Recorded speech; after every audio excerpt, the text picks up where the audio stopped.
when you think of homeless, you don't necessarily think a child or like a youth. You think of like an adult or something. I was homeless from summer of 2012 till spring of 2013. And that was excruciating. I don't want to worry about where I'm going to lay next. I didn't tell any like relatives because the ones that knew didn't want to help out, and I don't necessarily beg because if you don't want to help me the first time you say no, I'm not going to waste my feelings. My friends went to their houses. They had family to come pick them up. It was just me on the bus or trying to knock on my family's door and see if they would open it to let me spend the night or sleep on the floor on the couch and everything is what hurt the most, because it's like you have the space, it's just you just don't want to help. And I just sat on the bus stop and just cried myself to sleep.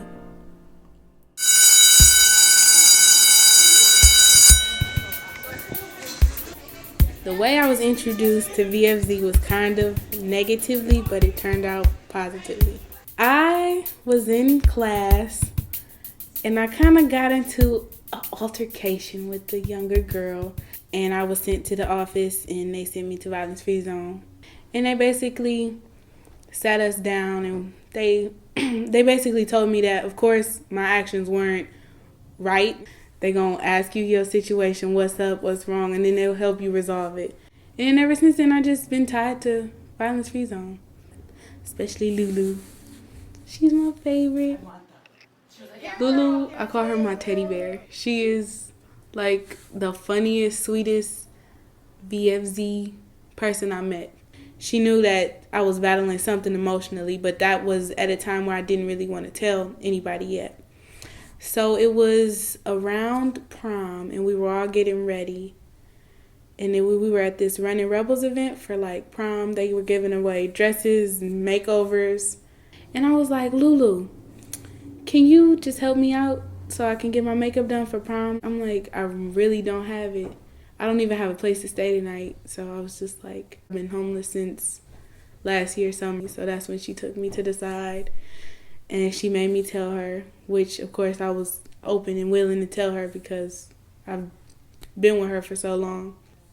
She tried to stop from crying. We're like her kids, so of course she wants us to tell her anything that's going wrong in our lives so she can, or help us find a good outcome to it. So she was just like, okay, I'm getting your cell phone number now and we're gonna talk.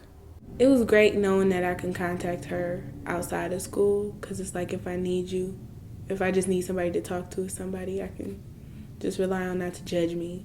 Violence Free Zone is like completely cool to our school because we all love them. They like liven up your spirit. It's always laughter in there. Like there's not one time where you could just walk in there and be mad the whole time. Somebody gonna make you laugh in there. We got to go to Indianapolis, Atlanta, Florida, all on like college tours for the seniors and the juniors. I left a folder on like, we have this giant desk in the middle of the room. So Lulu, goofy butt, being nosy in a good way, she opened it and she read it. And she was like, Keshay, you didn't tell me that you got an award. You didn't tell me you got accepted to college. And I necessarily wasn't happy about it because I didn't really think that I had the drive or the motivation to go to an out-of-state college. I really didn't feel like it was nothing because of the situation that I was in. I didn't have a place to stay. I didn't have anybody to basically rely on. So I told her, she was all happy and she made me happy. She finally gave me like the realization that it's something important. So she put them up on the wall, the college acceptance wall. So in total, I was accepted to 5 colleges this year. And my top 2 choices, well, that I had to debate about, was Tuskegee University and the Xavier University of Louisiana. They signed me up the next week for Lissy's Place. They provide you with a house if you like coming out of a shelter, like a little apartment room. And I now stay there happily.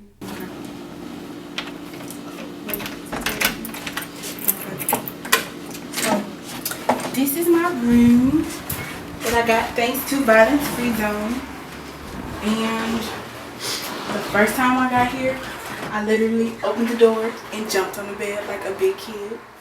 It's just good to have a stable place where you can just sleep. I'm Cache. I'm 19 years old and I am a 2013 graduate of Pulaski High School.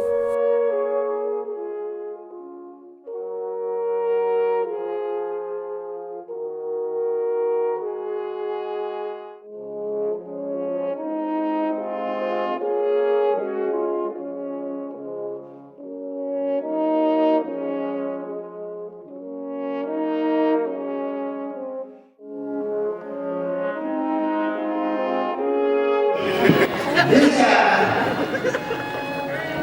just sent a confirmation that he is giving Cash a $12,000.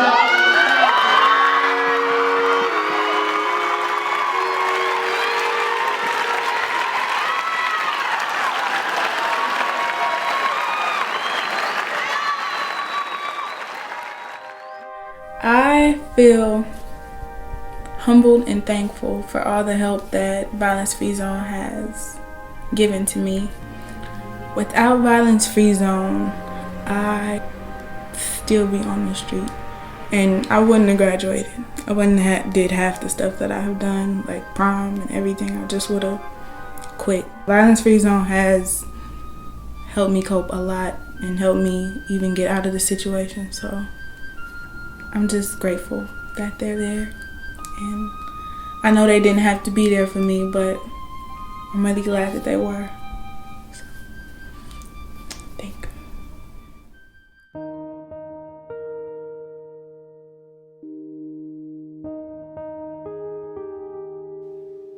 Cache is just one story of hundreds of young people that have been helped by youth advisors to escape the ravages of living in a toxic neighborhood faced with many challenges.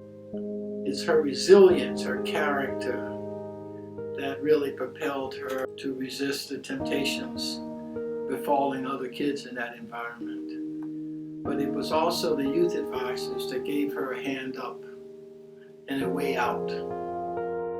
I'm often asked, well, what about mentoring? Well, there's mentoring and then there's mentoring. There's mentoring by people outside who come in and perhaps meet with a child once a week or twice a week, but there's really not a personal relationship. Indigenous mentors, like the youth advisors, make a long-term commitment to the kids. They're not going to be in their lives for the life or length of a program. Their relationship doesn't end when the grant ends. Oh, I love you too. I love myself. There are studies that demonstrate that short-term mentoring in many cases can be destructive to a child. Many of our kids grow up with disappointment. And so when someone shows up to mentor and it's for a limited amount of time with all kinds of external restrictions on that relationship, it can be devastating to a child. These children have undergone and experienced a lot of disappointment. The mentoring relationship should not be one of them. Vulnerable kids in these crime-infested, drug-infested neighborhoods need more permanence in their life. The word permanence should be associated with mentoring. Many of these kids don't have stable families. The youth advisors are often substitutes for families. Traditionally, what we rely upon are police, cameras, shot detectors, security. Well, we know that that's not going to do it. Or they'll come into a school and fire all the teachers. But unless there is civil order, you can't determine whether teachers are competent or not. Because it's impossible for teachers to teach in a school where there's civil unrest and disorder. So the youth advisors are not a replacement for school security or for school counselors. They are a supplement to the existing school resources. And as a result, it makes everyone's jobs better. Yes, she actually is. I would hit her. They put it all on us teachers before, and It's hard to counsel like 200-300 kids. I like the fact that they come in and they talk to the kids. They come in all the time, talk to the kids, and then they're interested in what they say, which is a good thing. You know, not many teachers want to listen. You know, we're just here to teach. I'm here to teach you, desensitize myself, and I'm going to go home and leave you with your problems. I'm not like that, and they're not like that. Our youth advisors are uniquely qualified to earn the trust and confidence of some of the most troubled youth in the country. If you have a student body of 1,000 students, they're influenced by 10%. Our youth advisors, the first task is identify that very troubled 10%. And then what they do is convert these troublemakers to ambassadors of peace. So the same leadership that they exercise for negative purposes can be rechanneled so they are the leaders in making the schools safer. What is the antidote for snake bite? You take some of the venom from the snake and apply it in a social context, taking people who were troublemakers and convert them into peacekeepers. Because once their character changes, their characteristic has an advantage over everyone else. Because children look at these former troublemakers, and these former troublemakers are witnesses to the children that you can change, that it's okay to change, that when you change, it doesn't mean you have to be less respected. So it's really changing the culture of despair and pathology in this community, using as agents of the change people who were the purveyors of the problem. They share the same cultural zip code and they live in the same geographic zip code. You see the child at the store, at church, at the movie theater, at the restaurant. Is somebody who exudes love and respect for them. Someone who doesn't look at it as a job but as a calling. They see beyond the destruction. They see beyond the despair. They see the sleeping hero in the lives of these children. And they invest their time, they invest their money, and they make a lifetime commitment to serving these young people. They have overcome some of the same challenges that they are summoning the children to overcome. That just because you're in poverty, you don't have to be of it. Just because you're in a drug-infected household, you don't necessarily have to be of it.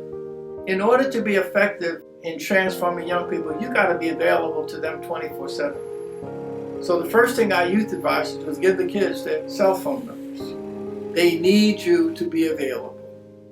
Not when it's convenient for you, but when it's necessary for them.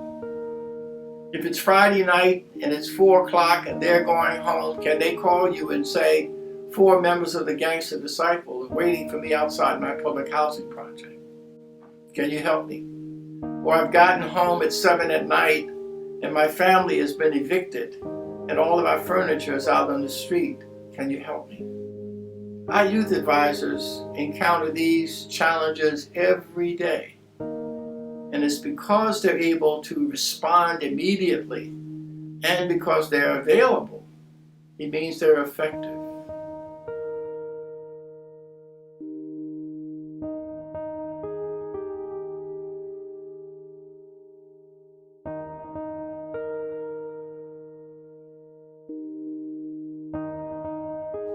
The Center for Enabling Enterprise really needs financial support from the public that will enable us to produce thousands of cachets in America. Transformation is possible in the most troubled, crime-infested, drug-infested neighborhoods. That these nonprofit organizations that have been serving the cachets of this world in Milwaukee and around the country, that they are a very rich resource that, if properly supported, can expand to make the entire city and the entire nation a much safer place.